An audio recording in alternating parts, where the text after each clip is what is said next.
चलिए गाइस, एक सवाल का जवाब दीजिए। सवाल यह है कि जब बच्चा पैदा होता है तो पैदा होते ही वो कितने साल का हो जाता है। अब आप लोग कहोगे कि क्या बचकाना सवाल है, अभी तो बच्चा पैदा ही हुआ है, तो साल की बात कहां से आ गई। आप अपनी जगह ठीक हो सकते हैं, लेकिन सवाल बचकाना नहीं है। क्यों, मैं आपको बताता हूं। मैं बात कर रहा हूं यहां पर साउथ कोरिया में जन्मे बच्चों की। क्या आपको पता है कि साउथ कोरिया में जो बच्चा जन्म लेता है वो पहले दिन ही 1 साल का माना जाता है। अब ऐसा क्यों होता है, उसके पीछे का रीजन है कि वहां के लोगों का यह मानना है कि बच्चे ने 9 महीने पेट में भी निकाले हैं।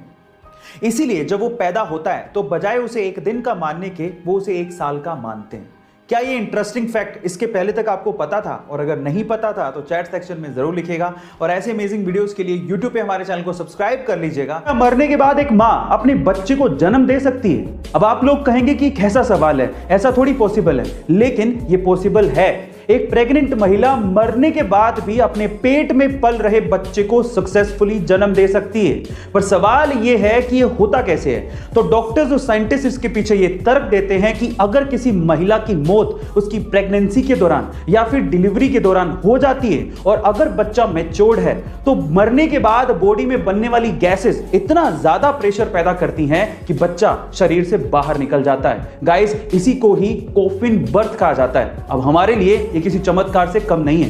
क्या आप इसके पहले तक कॉफिन बर्थ के बारे में जानते थे? कमेंट सेक्शन में जरूर लिखिएगा। और ऐसे अमेजिंग वीडियोस के लिए share, subscribe and like. Guys, infant यानी कि नवजात बच्चे कितने क्यूट होते हैं ना, लेकिन जब वो रोते हैं तो पूरा घर सर पे उठा लेते हैं। लेकिन क्या आपने कभी गौर किया कि नवजात बच्चे यानी कि नए नए जन्मे बच्चे के आंसू निकलते ही नहीं है? शायद आपने कभी गौर नहीं किया होगा, लेकिन यह बात सच है।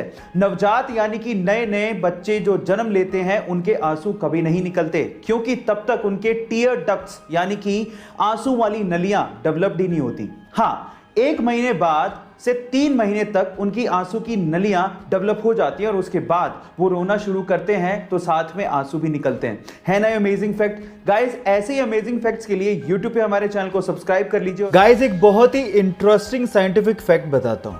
स्टडी से पता लगा है कि जब एक बच्चा मां की कोख में होता है तो शुरू के 5 से 7 हफ्तों तक वो एक फीमेल यानी एक लड़की ही होता है। यानी कि इस दुनिया में जितने भी इंसान थे वो एक पॉइंट ऑफ टाइम पे फीमेल ही थे। 5 से 7 हफ्तों के बाद उनमें ऑर्गन्स डेवलप होने शुरू होते हैं। गाइस, ये साइंटिफिक फैक्ट जान के आपको कैसा लगा चैट सेक्शन में लिखना मत भूलिएगा। एक आम इंसान के दर्द को सहने की मैक्सिमम लिमिट 45 डेल होती है, लेकिन क्या आपको पता है कि एक मां जब एक बच्चे को जन्म देती है तो उसे लगभग 57 डेल के बराबर दर्द को सहन करना पड़ता है। और ये दर्द उतना ही है जितना कि 20 हड्डियां एक साथ टूटने पर होता है। अब आप अंदाजा लगाइए कि कितना ज्यादा दर्द होता होगा, लेकिन फिर भी एक मां सिर्फ अपने बच्चे के लिए इतना दर्द सहन कर जाती है। लेकिन मैं आपकी जानकारी के लिए आपको बता दूं कि जो महिलाएं गर्भावस्था में तितली आसन करती हैं उन्हें अपने डिलीवरी के दौरान कम दर्द सहन करना पड़ता है। गाइस, इस वीडियो को उन माओं के साथ, उन महिलाओं के साथ शेयर करिए जो अभी मां बनना चाहती हैं या बनने वाली हैं। गाइस, ऐसे अमेजिंग वीडियोस के लिए यूट्यूब पे हमारे चैनल को सब्सक्राइब कर लीजिए। गाइस, एक मां अपने बच्चों के लिए कुछ भी कर सकती है। तमिलनाडु की सेलम जिले की 31 साल की प्रेमा सेल्वम के बारे में सुन के आपको इस बात पे और ज्यादा यकीन होने लगेगा।